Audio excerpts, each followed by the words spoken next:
Welcome to the Stewardship Leader podcast, brought to you by the Christian Stewardship Network. CSN exists to encourage, teach, and connect church and stewardship leaders to help them create and lead healthy stewardship ministries in their church. You can learn more about CSN at ChristianStewardshipNetwork.com.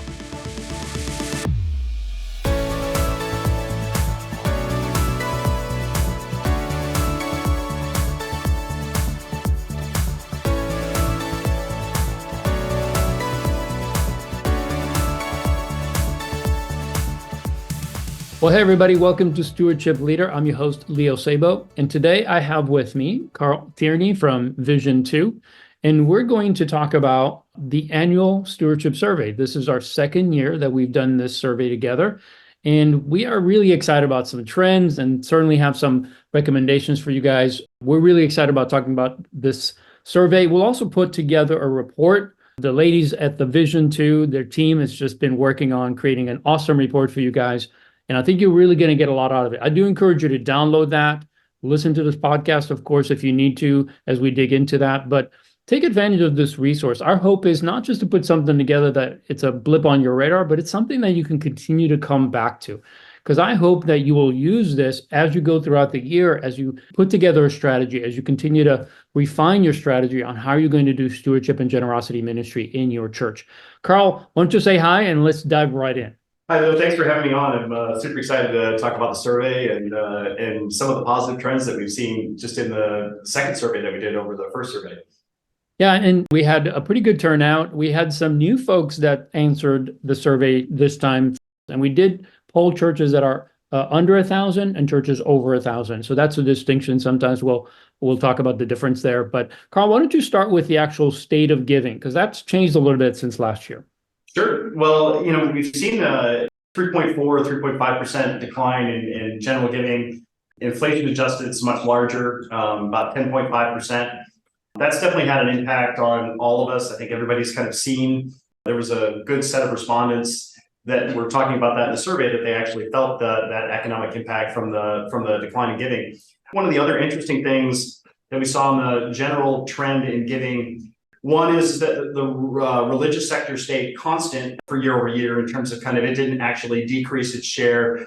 If we look way back in like the 1990s, it had a 50% share. It's sitting right now at around a 27% share.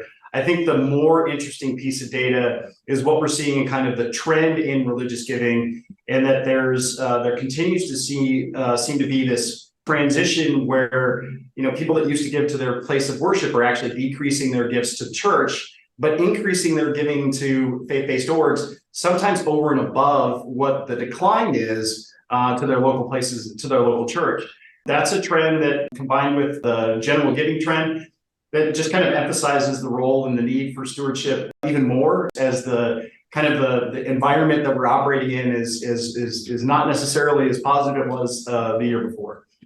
Yeah, I so agree with you. I think it's hard to know what the congregation is thinking, right? What each individual person in our church is thinking. But especially as younger people are coming in, millennials and Gen Zs are getting to that young adult stage, they're being part of this congregation giving. And yet we're seeing their perception or how they look at things a little bit different than our generation and even the boomers. Sure. We used to be very much about understanding that you tithe or you gave to the church because that's what you needed to do in order to make sure that the gospel got out and, of course, people got saved and ministry was happening. But what we're seeing is more, especially with social media being so easy for everyone to engage with, and younger people are more likely to spend more time on there. So they are looking at ways to give where they see impact.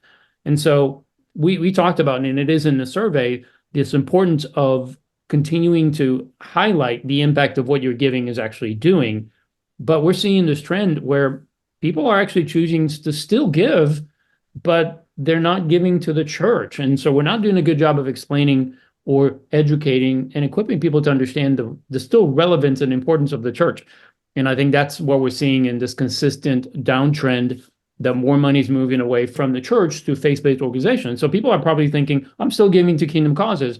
And yes, I'm not going to argue that that's not true, but yet the church is getting less and less of a slice of that giving. So that's concerning.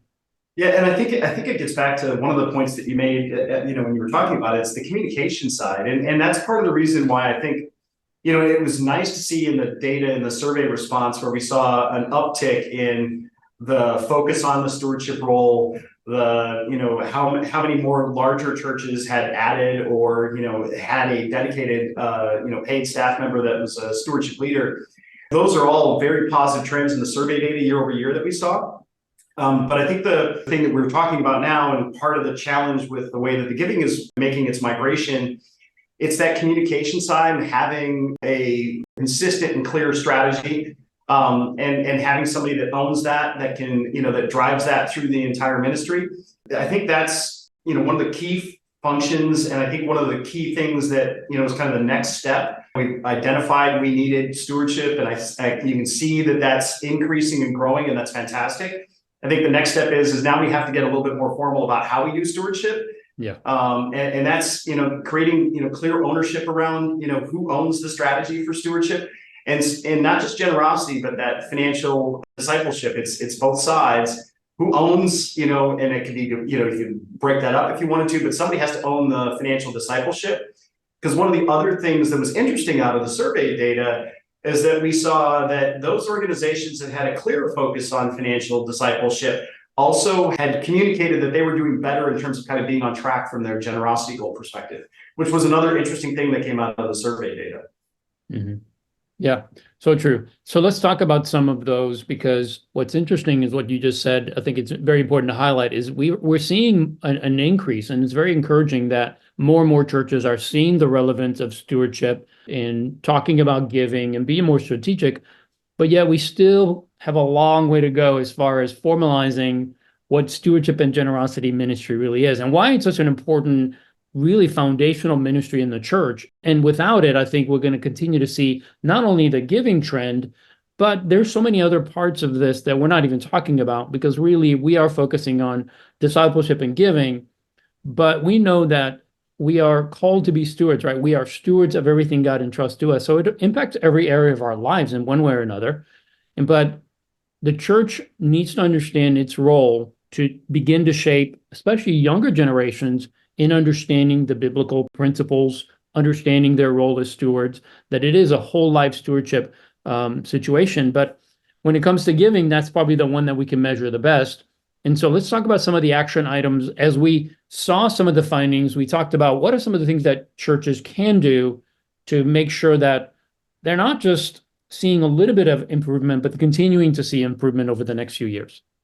Well, I think one of the things that, while we did see a positive uptick in terms of kind of the trend and the focus on the stewardship function within the church, I think one of the things that is still, based on the survey data that we got back, there's still a lot of room for kind of creating, more focus on who's accountable for driving the stewardship strategy. Mm-hmm. And if we look at the overall results, yes, they're up, but we still have I think we're around 58 I think it was like 58% or somewhere around there for large churches, smaller percentage for smaller churches that had a kind of focused role for that, or at least had more focus on that. Yep. I think the challenge is that's still too low, and we need to kind of see that number go up further. And I think the other thing is that, in order for stewardship to be effective, we saw two things that, kind of in the survey data. One is that for organizations that shared, kind of communicated that everybody was part of stewardship, they seemed to be more effective in terms of kind of staying on track with generosity. But also in the data, I think one of the other things that we saw is that there wasn't necessarily always a clear owner based on the survey results of who actually owns stewardship. Yeah. Even though we see an increase in kind of like the dedicated role, it's still below 60%. And that's something that I think everybody should be focused on, is how do we create a clear accountability for who owns the strategy for stewardship. It doesn't mean that they're the ones that have to do it all, but somebody has to be the one that says, hey, like, I'm going to write it down, I'm going to get everybody's input, and I'll be the one that like gets the plan down and says, this is what we're going to do, and I'll take responsibility for getting everybody on board with that. Even if it's a volunteer, I think creating somebody who owns that, what's the communication strategy, the financial discipleship strategy, having a clear owner for that just makes it easier to kind of be more effective at it. And I think the survey data is definitely in the positive trend. I don't want to like have everybody feel deflated, but there's still plenty of opportunity to kind of continue to improve in that area. Yeah, and another side to that is the senior pastor's involvement. In some churches, the senior pastor is doing everything, which is probably not a great, scenario. In other churches, they're not supporting it enough. So it really is that balance of having the preaching and the teaching, right? Making sure that the senior pastor and the leadership is supporting the ministry, that it is a cultural value, but at the same time that they have someone that actually owns it, can measure it, and we'll talk about measuring in a little bit, but actually can measure it and say, how are we doing? Are we making any kind of gains on helping people to understand biblical stewardship? Are we actually discipling our people in this area? Because without that, then it may feel like you're doing everything, but how do you know if you're actually succeeding? And not having anyone responsible for it is like saying it's not really important. You said something, and I think it's really kind of a critical thing, and you articulated it, and you went over it really quickly, but it's cultural. Like, I actually like the fact that you said it's cultural. It does have to be cultural in order for it to be effective. I can't remember who's the person that said, culture eats strategy for breakfast, but it's true. If you can make it part of the culture, you're going to be far more effective at it. And so, I think saying, that culture word is actually, a critical thing. And that is kind of how it has to be treated. It doesn't mean somebody can't own this is the strategy and, isn't responsible for instilling the culture, but, it does need to be cultural. It needs to be part of the ministry. We often talk about financial discipleship and the generosity side. But again, I think, when we're talking about the financial discipleship, if you think about it, and I know we've talked about this, in our discussions, it is one of the things that actually often can be the source of a lot of contention within a family unit is, the financial pressures. And if we as a ministry, can help relieve that, we're going to build stronger families and a stronger congregation anyway. So there are so many things and that's why I love that word culture that you used, because it really should be. It needs to be part of the way that, we just operate. Yeah, I mean, talking about money shouldn't be a problem, but if it's not a cultural thing, right? This is what we do. This is what we talk about. It's normal for us to talk about finances in church or to hear our pastor teach on it from time to time or offer classes that will help people get out of debt, get their finances in order, learn how to be more generous, get more involved in kingdom passion type careers because they see themselves as a steward. And if we're not equipping our people to feel that way, then we're really not biblical in one sense or another, because we're not really lining up with what scripture tells us. And so, and one of the other findings that we looked at was the primary stewardship goal for the next 12 months. We asked that question, what is it? And what's interesting is that we saw an increase in prioritizing stewardship education and a reduction in focusing on giving, which we think that's a good thing. If you just talk about giving, then you're really not equipping people to be generous. You're just kind of trying to prime that pump, hoping that something will come out of it. But it's really not a great strategy long term. So that was a very wonderful thing to see, is that we are seeing more increase in prioritization on stewardship education and less on just increase on giving.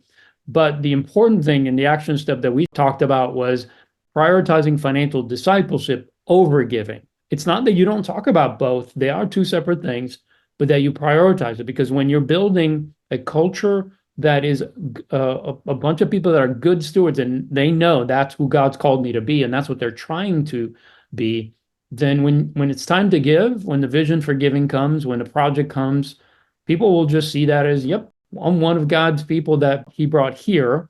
I'm a steward. So I'm going to pray. I'm going to ask him how much he wants me to contribute to this particular project. And that's normal for a steward. It's not normal for somebody who doesn't understand stewardship. They think, well, the church seems to have enough money. I'm doing kind of bad right now. So, but it's more of, it's between me and the church rather than between me and God. And we need to help people understand that giving is between you and God, but it's a result of stewardship. If I accept the fact that I am a steward and that everything I have comes from God, then I'm going to steward everything. And when he says to give, I'll give.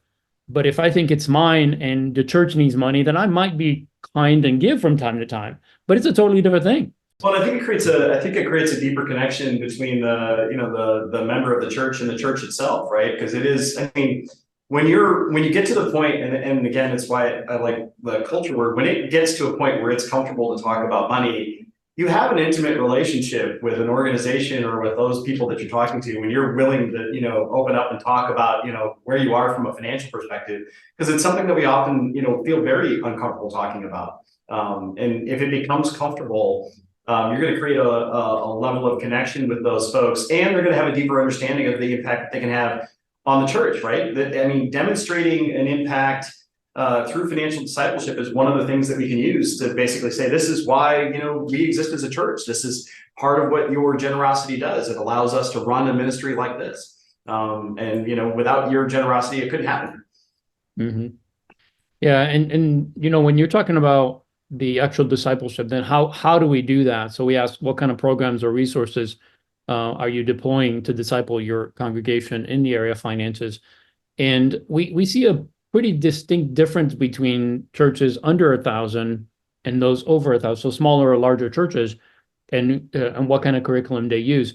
And ultimately, it's not about what's best, specific for larger churches or smaller churches. It really depends on your culture. It depends on what works. And it's okay to, one of the things that we want to make sure we emphasize is that it's okay to start with an off-the-shelf kind of product, like a Financial Peace University or a Compass or Good Sense.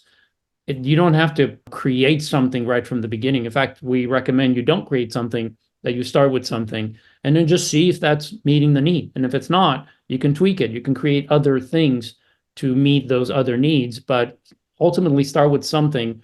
And what we saw in the survey was that I think it was 72% of large churches use some kind of curriculum, and 55% of churches didn't, of the smaller churches didn't. And so again, we're not seeing, and I think it comes back to the same thing. We're not seeing someone who's responsible and accountable for this discipleship. Right. And it goes undone, especially in smaller churches. It seems like when the pastor can't do it, it's not going to get done. And this is where you really want to emphasize that, your people in your congregation, Scripture says that we are to equip the saints for the work of ministry. So let's equip them and put them in play. I mean, these volunteers should be doing it. You don't have to hire the person. You just need to have someone who's passionate, who wants to do it, and then give them the free reins to run with it. And Leo, your personal story about how you got involved in stewardship is actually a great example of how this happens, right? I mean, that's what you did. You basically raised your hand and said, I would like to get involved in this. Yep. And that's, there's going to be members, in your church, even when you're a smaller church, that are going to, will raise their hand and say, hey, I'd really like to do this. And take advantage of those volunteers, especially as a smaller church.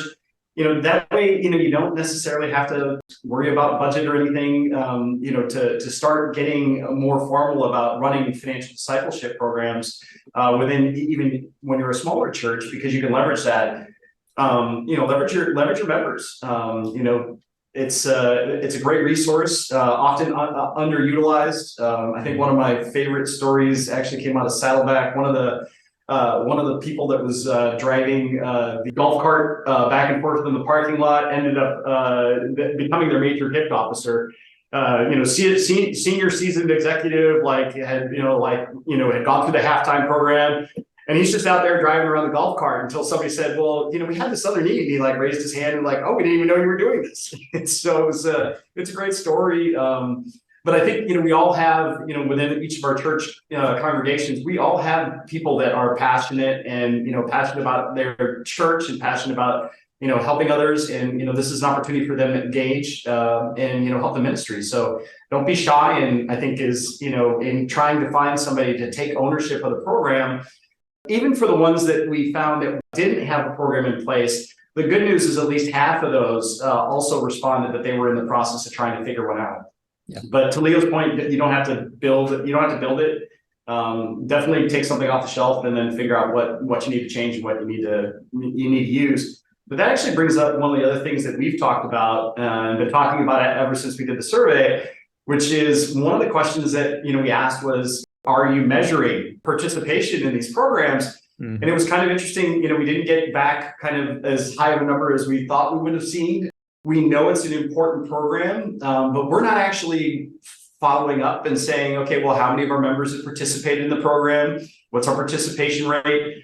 It's not monitored like we might monitor a membership class or like who's attended that. And it should get treated the same way, because it's an essential part of kind of like being a good Christian is being a good steward. And I think one of the things that we saw in the survey was that we need to get better at measuring both participation and effectiveness, because it seems like we're not really measuring on the financial discipleship side. I think everybody's kind of at least measuring giving in one way or another, because we have budgets to make, but like we also need to be measuring like how good are we at the financial discipleship side of the stewardship? What are the metrics that we need to use? What is a good participation rate? Because I don't even think we know what our, what is the benchmark that we should be shooting for as churches? Like, should we be shooting for 50% participation, 30%? Like, what's the target? And I don't think we have enough data based on kind of what we saw in the survey. And, we're going to try and do a better job of collecting information in the next survey around that area.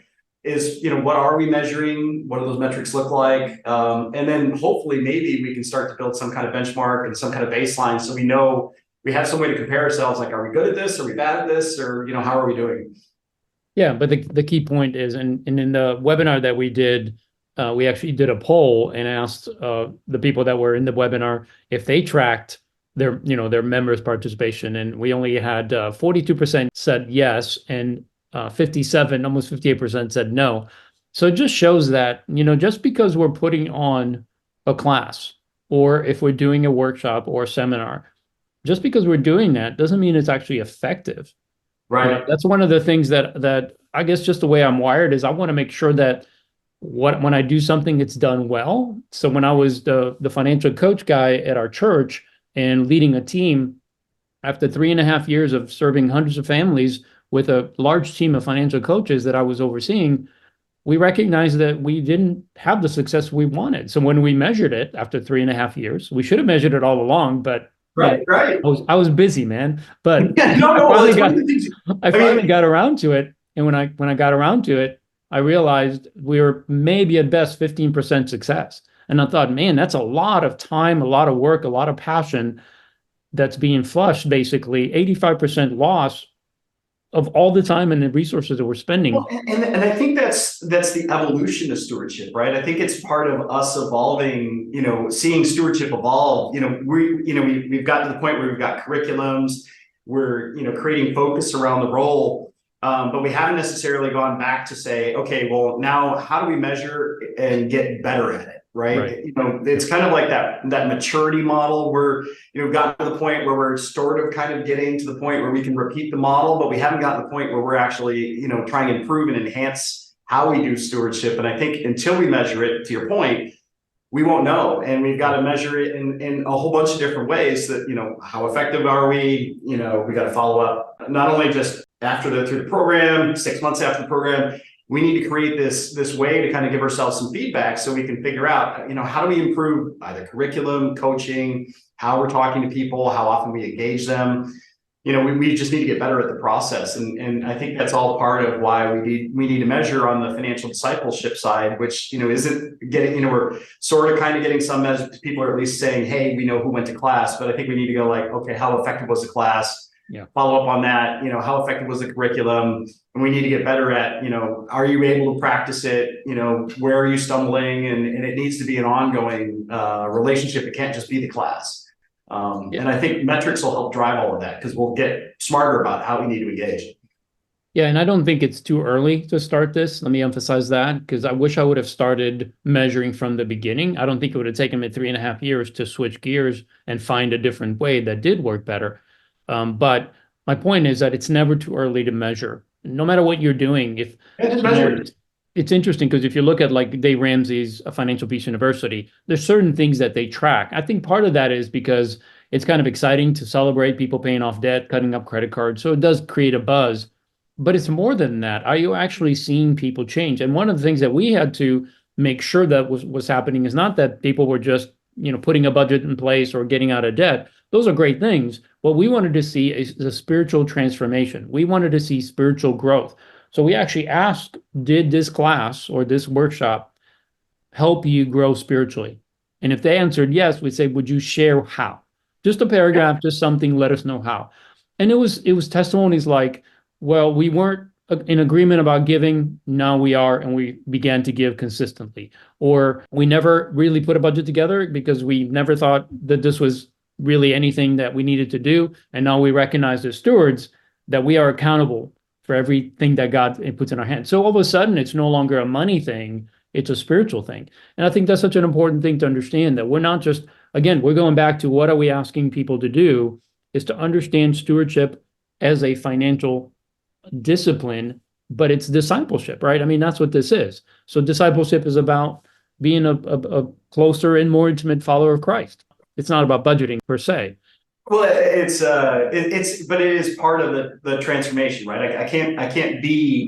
I'm not going to be a good Christian if I'm not a good steward of the resources that God gave me. I mean, that's part of my evolution as a Christian, right? That's part of how my personal transformation that has to, that you want to see take place. And we should be asking about it, and we should be, again, measuring, like, were we successful or not? And not everybody's going to succeed at their budgets. It's not, we're not looking for 100%, but anything we can do to incrementally, be more effective in creating better stewards. And that's part of the reason why we need to measure, right? That's how we'll figure out, what we need to change or how we do things differently. And if we don't get feedback and don't collect it in some kind of formal basis, it's difficult to kind of figure out, like, what do I need to change or what do I need to do differently to be better at this? Well, I do hope that you're enjoying this conversation, and we're going to come right back to it. But I want to take just a minute to introduce you to one of our ministry partners. CSN's ministry would not be possible without the help of our partners, and frankly, we wouldn't want to do it without them. What they offer to churches and church leaders through services, content, and resources that they have is invaluable to building a healthy stewardship ministry and helping their people to become good stewards and generous givers. This episode is sponsored by Mortarstone. Mortarstone's mission is to serve the church by helping them cultivate generosity and grow generous disciples. Their powerful analytics tool provides comprehensive data analysis and reporting capabilities that enable churches to gain deep insights into their donors' engagement. This information can be used to develop targeted strategies, increase donor retention rates, and ultimately drive greater impact in the communities they serve. To further enable the church, Mortarstone offers one-on-one coaching to develop a long-term ministry vision and strategy for your church.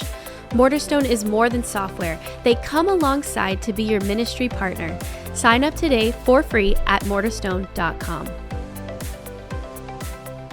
Carl, let's switch gears. We've been talking about stewardship, having a person that's accountable for that role, making financial discipleship a priority.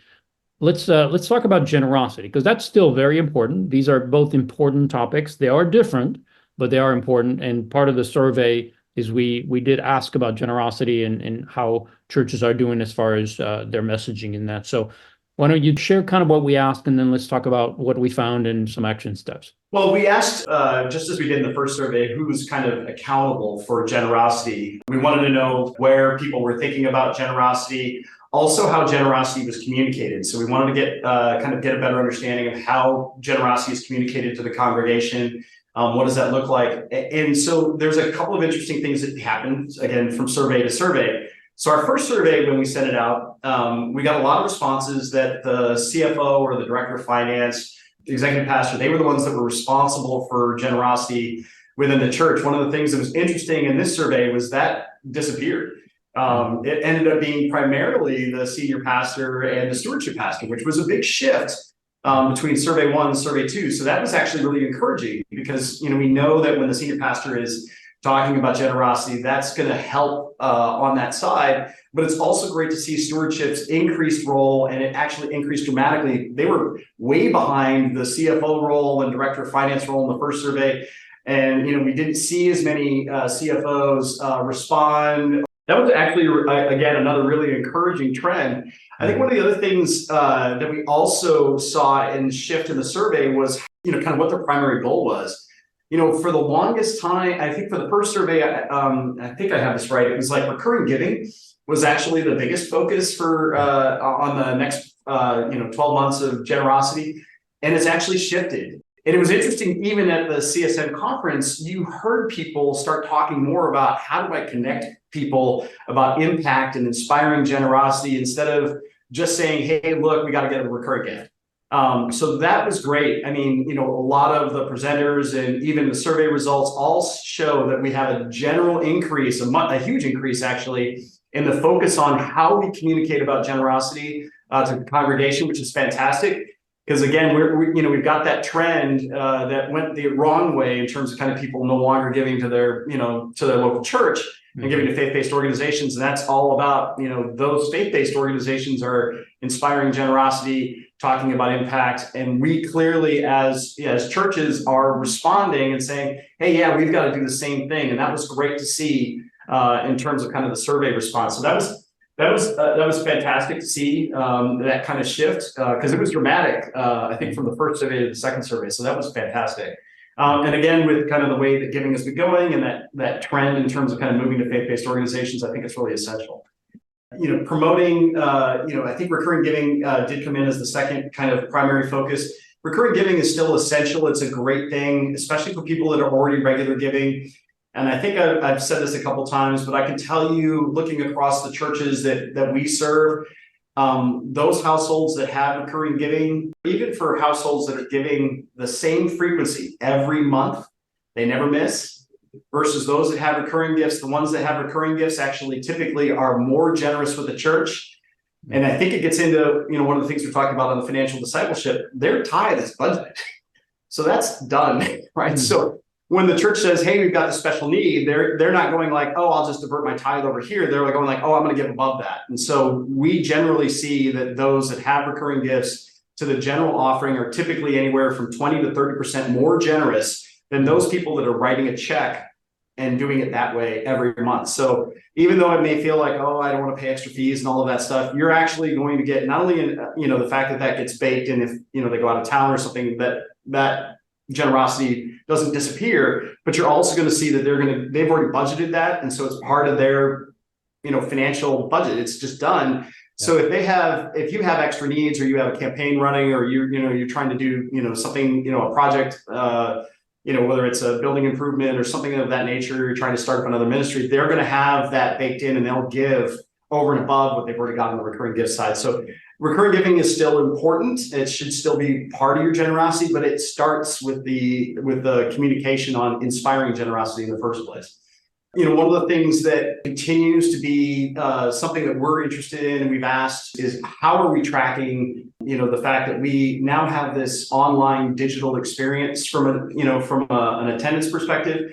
I don't think we have much maturity around how we measure how effective we are at reaching, digital attenders, if they're pure digital, and what that looks like in terms of kind of both the financial discipleship side of stewardship as well as the generosity side. I don't think, based on kind of the way that we were seeing in both the survey results and some of the anecdotal conversations we've had, I think we've got work to do in terms of kind of getting more mature about and more structured about how do we actually engage and measure our effectiveness on the digital only side, since most churches are still in that we're doing a hybrid, right? We've got in person, but we also offer the digital experience. And so we have to figure out how we get better at kind of understanding, what does that mean to us in terms of kind of, bringing them not only in from a membership and kind of an attender side, but how do we talk to them about financial discipleship and then also generosity. So in the time we have left, I think one of the things that we wanted to really touch on is kind of our 5 main takeaways that we really want to focus on. And again, I know I've said it earlier, but I do encourage you to download this report. Take some time, put it on your calendar as like an appointment, a meeting for like an hour or two, so you can really dig into this. I think you'll find a lot of useful information. The more time you spend looking at these trends, looking at the action steps and the findings, I think the more beneficial it would be for you and your church. And again, our goal is really to serve the stewardship and generosity folks that are in the church that are focusing on this, that have this as a something they're accountable for, hopefully, and really to help continue to build this. We are really encouraged that we're seeing, maybe it's a little bit of our influence, maybe it's influence because of the movement of stewardship and generosity continuing to grow, which we're very excited about. But we do want to continue to do this so that we're giving you the ability to look and say, how am I measuring up to this? Am I taking into consideration some of these findings and how it's impacting our own culture at our church? And then what do we do with it? Because I think it's important to stay on top of it, continue to innovate and continue to find ways to make sure that the trend of giving and stewardship continues to go upward, not downward. So, Carl, let's start with the first one. As it relates to stewardship and generosity, our first takeaway was every size church needs a personal financial discipleship strategy, that is stewardship, in order to cultivate a culture of generosity. Why don't you comment on that? Well, I think if we don't have somebody that owns, picking the program, scheduling it, getting the instructors organized, making sure all the other ministries are on board, making sure that we've got a plan to communicate, that what we're trying to do around financial discipleship. If somebody doesn't own kind of making sure all that happens, it doesn't mean they have to do it all, but somebody needs to own it. And that will just make us more effective, right? And so it's about creating organizational effectiveness. We need somebody to own. They don't have to do it all, but we need somebody to own the process, and somebody should own the process, whether that's a volunteer or a paid staff member. It doesn't really matter, but somebody should own it. You can divide it up and have, somebody owns generosity and somebody owns financial discipleship, but we need to create clear ownership so that the strategy gets executed. And I think that's what we're saying. If you don't own it, and again, we saw a positive trend in terms of kind of the focus on stewardship, survey over survey. However, there's still plenty of room for improvement. So, trying to find, again, even if it's a volunteer, trying to find somebody to own the program. Yeah. And you kind of bled over into the second one, which is the stewardship role, that the fact that it needs to be someone that's accountable for it. And we want to emphasize again, consider a potential volunteer with financial expertise or someone that's just passionate about this topic. It doesn't have to be a financial planner or somebody that's in the financial sector, but it has to be someone that's passionate about biblical stewardship, financial stewardship, and wants to really share that with everyone. I do believe that there's someone, at least one person in every church that has that bug, and they just need a vision. They just need someone to cast a vision, and they're going to be on board and they're going to be running with it. So consider a volunteer. If you're in a smaller church, especially, I'm speaking to senior pastor, executive pastors, please take advantage of the people that God has put in that congregation. I hate to see, and I do run into stewardship champions that I meet through CSN who are in a church that they're lone ranger. They're trying to ring this bell and nobody's paying attention. And I just want to say to every senior pastor, especially of small churches, is God's giving you this gift, use them. They are going to thank you for giving them the opportunity to exercise the passion that God's given them and do what God called them to do. All right, number 3 is metrics. You can't improve what you don't measure. So track more than giving amounts. Measure the specific behaviors that impact spiritual growth. Yeah, I think, and again, this gets into the poll that we ran during the webinar. It's definitely clear that we need to improve our metrics around the financial discipleship side of stewardship. We do have people at least tracking like who's gone to class and who hasn't, but we also need to track whether or not those classes are effective. Did they actually increase spiritual growth? And we need to have a plan that says, how are we going to measure that over time? Because it can't just be, okay, I got through the class and then I do the metrics and then I'm done. We actually have to go reconnect with those people over time and make sure that the plan is still effective. Because it's one thing to establish a budget, it's another thing to follow it, especially over time. Yeah, and also, this relates to both generosity and stewardship, because it's okay to measure. It's not just okay. You have to measure giving trends as well, because those also tell a story. And so yes, when you connect stewardship and generosity together, and you have a strategy and a plan on how you're going to disciple your people in this area, you're going to see an increase in giving. I believe you will see that.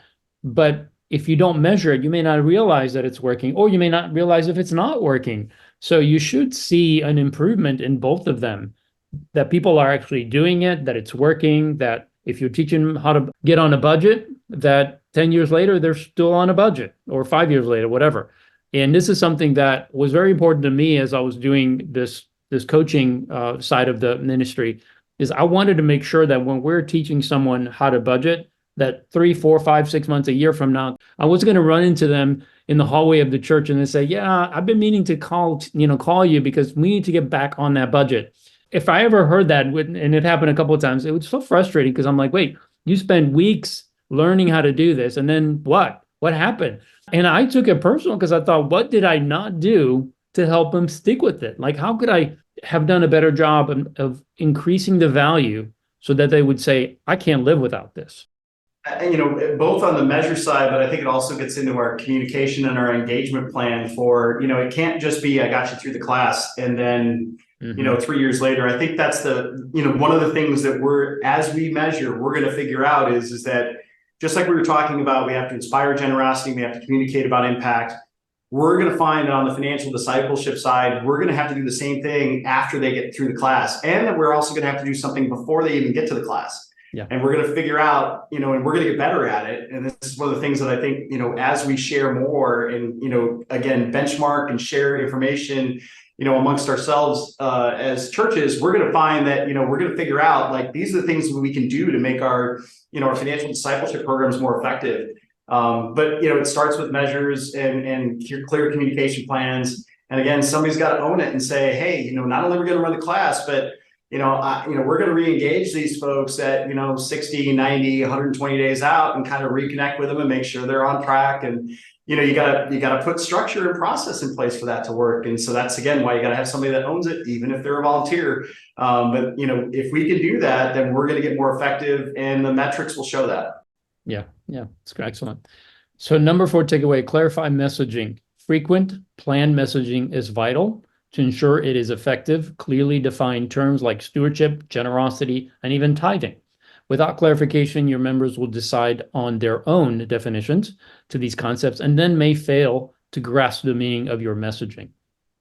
So it's so crucial for us to understand that, when we use these terms, we need to clarify and actually educate. We really do. We need to educate our congregation what we mean when we say stewardship, what we mean when we say generosity, what tithing is.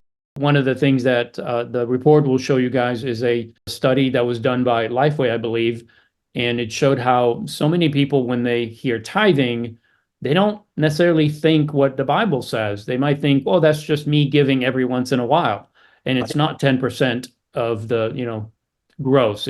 Some think it's 10% of the net. So my point is, there's just confusion, and the confusion is there because there's no clarity in the messaging.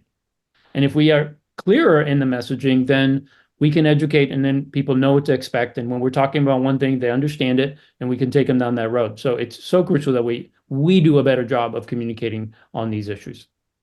Well, I think one of the other things that, we don't do enough of is we don't actually ask, and it was kind of indicated in some of the information that we collected. We don't actually ask the members what they think those terms mean. We don't know what they even have as a definition. So until we even ask and find out what they believe generosity is, it's very difficult to even figure out, like, well, what do I got to educate them on? Right. Because, to a large degree, when, especially, and this is true of any organization, it's not like anybody's doing anything bad, but often we walk down the hall and we talk with people that are speaking our language, and we're already have a language and a definition and a clarity around what the message is. But that's our inside organization that has that. And especially when we're dealing with a congregation and they don't have the benefit of being around all the time, they don't get that same indoctrination. So it's one of the best things you can do on this front, not only to clarify the message, but you want to figure out what message you've already delivered, even by accident. Because you may have delivered a message by accident and not know it. And the only way you're going to find out is you ought to ask the members, just survey them and say, well, what do you think generosity means? Like, what is it? What is your definition of it? And even if it's anecdotal, you'll get good information back that will help you kind of shape your message. So you'll be able to clarify, this is what we mean. This is what it means here for our church. And if we don't ask the members, it's very difficult to figure out, like, what should the message be? Because, often we're a function of the environment we operate in. And so our message and what we think that means could be entirely different from what they think it means. And so, easiest way to figure out what you got to clarify is find out what they think it means. Yeah, that's very wise. Don't assume you know everything. Just ask and get the information so you know. Yeah, it's the easiest thing to do, just ask. Yeah. But it'll be insightful too, because it'll give you information about, these are the things that we have to improve on. So it's, it's always great to try and, especially when you're trying to be effective at communication is to actually, as we're talking about metrics, like go figure out whether or not you actually communicated the message you thought you did. Yeah, it's good. So the last takeaway, number 5, is a balanced approach. There's no silver bullet. An effective stewardship strategy must include financial education. We talked about that. That's crucial. Planned generosity messaging. You got to be intentional about that. Don't just kind of throw it out there. Senior pastor involvement. That's crucial to the ministry, both on the stewardship and generosity side. And then demonstrating impact, and last, trusting God. And not that trusting God is last, but we definitely need to include that, because ultimately our goal is really to disciple people. It comes down to that. What we're trying to do through the survey and through everything that both our organizations are involved in is really to educate people to understand how to be more effective in their stewardship. And that will include giving. That will include, of course, managing and doing everything God's called them to do with what God's put in their hands. And the foundation of that is trusting God. If we don't trust God, then everything else kind of falls apart from there. But we as a church need to be intentional about educating. We need to be intentional about our messaging, just as we talked about. Make sure that you know what your communication is actually communicating or not. And then it's so crucial to have a senior pastor, and then let people know. I think the one thing that we all want to see, and we started with this, talking about the giving trends on how the church is getting a smaller and smaller piece of that pie. And we want to see that impact be more clear to people in the church, to understand that the church isn't just 4 walls where people come, huddle up for a couple hours and then go home, that there's more going on. And I think churches are terrible most of the time at talking about impact. And I know we're getting better, so I'm grateful for that, because we are seeing an improvement, but we need to do a better job of helping people understand what the church actually does, because it is still the hope. It's still what Jesus is building, and we want to support it. And we believe stewardship and generosity is at the core of that. Absolutely. And again, I think, your point about how bad we are, it's only because we're so humble, right? One of the things that, every time I've ever, been challenged on how do I inspire generosity? All I have to do is spend 5 minutes asking that person, like, what does your church do besides the Sunday service? And they'll start rattling off like all the things they're doing. And I'm like, there you go. Like, it's not just like, hey, I just ran the worship service. It's, yes, that's important and definitely very important, but you do all of these other things too. And we always forget about it, because it's kind of, again, because we're inside the church, we're on the inside. Yeah. We just assume everybody knows that, and no, they don't. Because again, that gets back to the consistent communication about what it is we're doing, consistent communication about the impact that generosity has, consistent communication about what the impact financial discipleship has. If we're not communicating and not measuring that effectiveness of that communication and being clear about what we're communicating, it's very difficult for us to actually run that stewardship program successfully. So it's, we do have to have a plan, we have to measure it, and we have to figure out whether or not we're effective at it. So true. Well, Carl, thank you. First of all, thank you, and also thank your staff. Your team has done such a great job putting this content together. The surveys continue to improve. Our hope is to continue to do this. We're excited that it is trending in the right direction.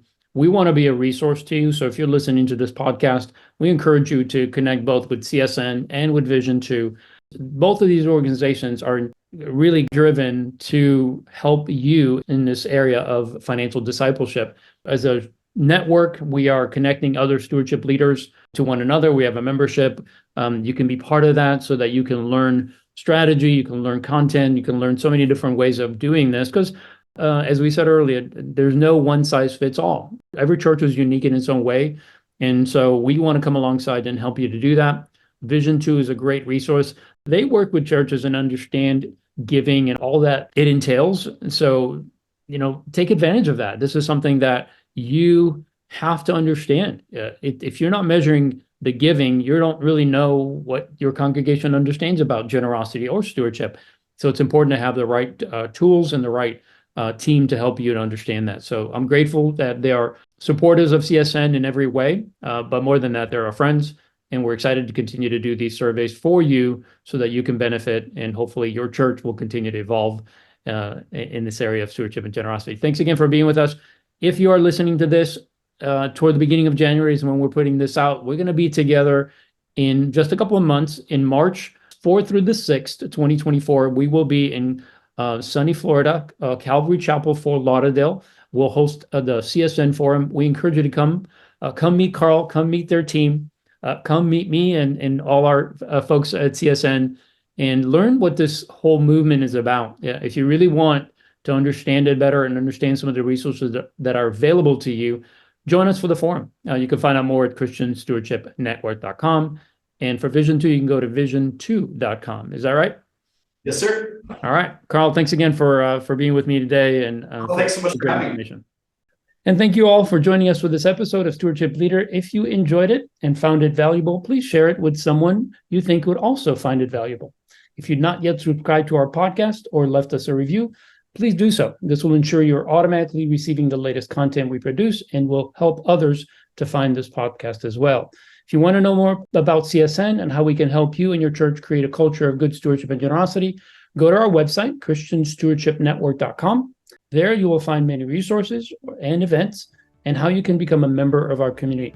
We'd love to be in your corner, helping you to build a stewardship ministry in your own church. Thanks again for joining us. We'll see you next time on Stewardship Leader.